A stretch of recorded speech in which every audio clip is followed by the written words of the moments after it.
السلام علیکم ناظرین، میں طارق اسماعیل زاگر آپ کی خدمت میں کچھ نئی گزارشات کے ساتھ۔ ناظرین، آج لاہور میں بنگلہ دیش ٹیم دوسرا ٹیسٹ میچ دوسرا 2020 میچ بھی کھیل رہی ہے، اور آج یہ بھی شنید ہے کہ وزیر اعظم لاہور تشریف لائیں گے، جہاں وہ پنجاب اسمبلی میں اپنی پارٹی کے ناراض گروپ سے مذاکرات کریں گے، جو اپنے کچھ معاملات پہ ڈٹا ہوا ہے، اور جس میں سے پہلا معاملہ پنجاب کے چیف منسٹر مسٹر بزدار کی پنجاب کی چیف منسٹری سے چھٹی ہے۔ یہ تو علم نہیں کہ وہ وزیر اعظم سے کیا مذاکرات کریں گے، اور نہ ہی آپ کو پتہ ہے میں نجومیوں کی طرح انکشافات کرتا ہوں، لیکن آج ایک بہت ہی الارمنگ جو صورتحال مجھے دکھائی دی، وہ پنجاب اسمبلی کے اسپیکر، سابق ڈپٹی پرائم منسٹر، سابق چیف منسٹر پنجاب جناب چودھری پرویز الہی کا ایک انٹرویو ہے، جو انہوں نے جنگ اخبار کو ہی دیا ہے، شاید کیونکہ یہ خبر جنگ اخبار میں شائع ہوئی ہے، جس میں وہ خاصے ناراض دکھائی دے رہے ہیں۔ انہوں نے وزیر اعظم نے کہا ہے کہ وزیر اعظم شک کی نگاہ سے نہ دیکھیں، پہلے تصدیق کر لیا کریں۔ یہ سرخی ہے اس انٹرویو کی، اور انہوں نے کہا ہے کہ پنجاب کی تقسیم نہیں چاہتے، مسائل ہیں تو قصور بزدار کا بھی ہے، نچلی سطح پر حکومت کا کنٹرول نہیں، دھرنا ختم کرایا، حوصلہ افزائی کی جگہ ہم پر شک کیا گیا، شجاعت بیمار تھے، پی ایم نے خیریت نہیں پوچھی، نون لیگ سے پنجاب حکومت بنانے کی کوئی بات نہیں کی، زرداری کے ساتھ ہمارا تجربہ بہت اچھا رہا۔ یہ میں نے آپ کو اس انٹرویو کے مختصر سرخیاں سنائی ہیں۔ چودھریوں کی ناراضگی جو ہے وہ خاصی مہنگی پڑا کرتی ہے، یہ میں آپ کو بتا دوں۔ ہمارے خوش فہمی اپنی جگہ پہ، لیکن وزیر اعظم تو بہت ناراض ہو جاتے ہیں۔ وہ تو کہتے ہیں کہ یہ جو خبریں آتی ہیں آپ یہ پڑھائی نہ کریں، ٹی وی بھی نہ دیکھا کریں، حالات ٹھیک ہی ہیں۔ لیکن دیکھیے نا، آپ آنکھیں بند کر لینے سے خطرہ تو نہیں نا ٹل جاتا۔ یہ تو میرے خیال سے کوئی اچھی سوچ نہیں ہے، اور ان کے جو جانسار ہیں وہ اس بات کا بڑا ہی غصہ کرتے ہیں۔ اگر کسی بھی حوالے سے کوئی بات ان تک کر دی جائے، وہ اس کا یہی مطلب لیتے ہیں کہ یہ جو بندہ بات کہہ رہا ہے نا، یہ ہمارا کوئی دشمن ہے۔ حالانکہ ایسی بات نہیں ہے، اس بات میں کوئی شک نہیں کہ ہمارا میڈیا خاصا حصہ اس کا کرپٹ ہے، لیکن یہ تو آپ ظلم ہے نا کہ آپ گدھے گھوڑے کو ایک ہی اس میں تولنا شروع کر دیں اور اس میں ایک ہی طرح بنا لیں۔ اس طرح نہیں ہوا کرتا۔ چودھری پرویز الہی کے غصے کے پس منظر میں کیا ہے؟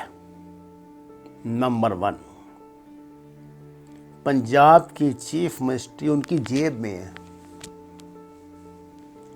چودھری غلام سرور ہمارا گورنر صاحب، وہ بھی حکومت سے، بزدار صاحب سے ناراض ہیں۔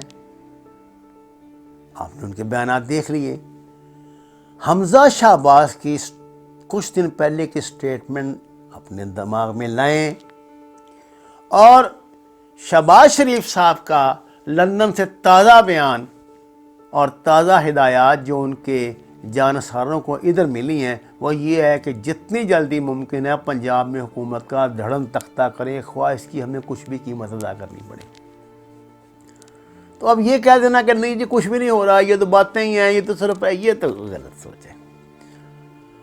آپ چودھری پرویز الہی کے غصے کا اندازہ اس بات سے فرمائیں کہ انہوں نے کل پنجاب اسمبلی میں تقریر کے دوران، جب ہمارے ایک اقلیتی بھائی رکن بھائی نے کرتارپور کا گردوارے کا کریڈٹ، کرتارپور راہداری کا کریڈٹ جہاں پرائم منسٹر عمران خان کو دینے کی کوشش کری، تو انہوں نے اور ان کا تعلق تحریک انصاف سے ہے، اس اقلیتی رکن کا۔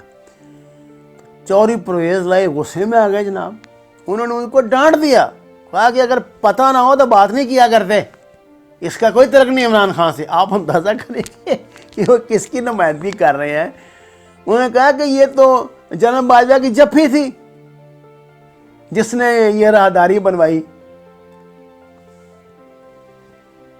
ان چھوٹی چھوٹی باتوں سے آپ کو یہ اندازہ تو ہوگی. اور انہوں نے تحریک انصاف کے لوگوں سے کہا کہ آپ اگر کوئی غلط بات کریں گے تو میں ڈانٹ کے ٹوک دوں. اور انہوں نے پیچھے 3-4 کی خاصی جو ہے نا ان کی خبر بھی لی ہے. یہ بھی آپ سے بتا دوں, جو لوگ پنجاب اسمبلی کو جو رپورٹر کور کرتے ہیں نا, وہ آپ کو بتائیں گے کہ آج کل وہ جس طرح کا ڈنڈا استعمال کرتے ہیں تحریک انصاف کے ممبران پر, وہ یہ بتا رہا ہے کہ اندر اندر کوئی کھچڑی پک گئی ہے, کوئی دھماکہ ہونے والا ہے.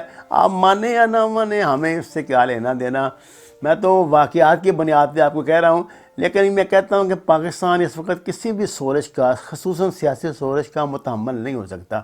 اللہ کرے 26 جنوری جو ہے وہ اطمینان سے گزر جائے اور کوئی انڈیا فاسٹ فلیگ آپریشن نہ کرے. مجھے لگتا ہے کہ عمران خان جو اپنے غیر ملکی دوروں سے کامیابیاں کامرانیاں سمیٹتے ہیں, وہ ان کی جو ملکی سیاست ہے اس پہ جھاڑو پھیر دیتی ہے. یہ بہت بڑا المیہ ہے جو ان کی سمجھ میں ان کے جو مشیر ہیں وہ نہیں آنے دیتے. انہوں نے اپنی ایک ضد بنا لی ہے بزدار صاحب کو, اور یہ ضد جو ہوتی ہے نا وہ ویسی ضد ہے جیسے وہ ٹرکوں کے پیچھے لکھا ہوتا ہے کہ ضد میری مجبوری. اس کا انہیں کچھ ملنے والا نہیں ہے. پاکستان میں کوئی اصولی سیاست نہیں ہے, پاور پولیٹکس ہے. یہاں پہ جو ممبران ہوتے ہیں ان کو منتخب ہونے کے فوراً بعد اگلے الیکشن کی فکر ہو جاتی ہے. وہ 2 سال بعد ہونی ہے, 3 سال بعد ہونی ہے, 5 سال بعد ہونی ہے. تو وہ کوئی کرتکمائی کر کے جائیں گے تو اگلی مرتبہ پھر اسمبلی میں آئیں گے نا. ان کے لیے تو یہ بزنس ہے, ان کے تو پولیٹکس بزنس ہے, کوئی مانے یا نہ مانے. یہ اصولی اور آدرش والی جو سیاستیں ہوتی ہیں نا, یہ بڑا مشکل ہے اس ملک میں, بہت مشکل ہے. آپ کیا سمجھتے ہیں کہ یہ جو نسل در نسل جو سیاستدان ہیں وہ کیا پاکستان کو دنیا کا عظیم ترین ملک بنانے کے لیے سیاست کرتے ہیں؟ ارے بھائی اپنا دھندا چلانے کے لیے کرتے ہیں, اپنی جاگیرداریاں, اپنے جو ان کے جرائم ہیں ان کی پردہ پوشی کے لیے کرتے ہیں, اپنی سیاسی ساکھ بنانے کے لیے کرتے ہیں. زیادہ سے زیادہ, اس سے زیادہ کیا کریں گے؟ کیا آپ یہ نہیں جانتے؟ میں نام نہیں لیتا, میں اتنا بہادر نہیں ہوں کہ یہ بھی آپ کو بتا دوں, لیکن آپ ان کا نام جانتے ہیں سب کا, جن کے ڈیرے ہیں جہاں پہ اشتہاری پناہ لیتے ہیں آ کے, جنہوں نے بڑے بڑے بدماشوں کو اپنے آگے ملازم رکھا ہوا ہے. بس چھوڑے ان باتوں کو. یہ احمقوں کی طرح نا فولز پیراڈائز میں نہ رہیں, کچھ بھی ہو سکتا ہے. اور اگلے یہ 2-3 مہینے بڑے خطرناک ہیں, ان میں بہت بڑے سیاسی دھماکے ہوں گے, مجھے ایسے لگتا ہے. وہ معنی نہیں الا البلاغ. ناظرین, یہ میرا اپنا چینل ہے.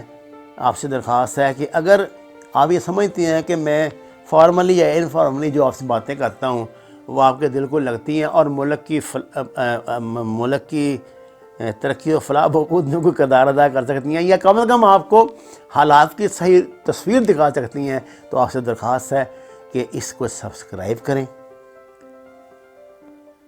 لائک کریں اور سچ کے سفر میں میرا ساتھ دیں.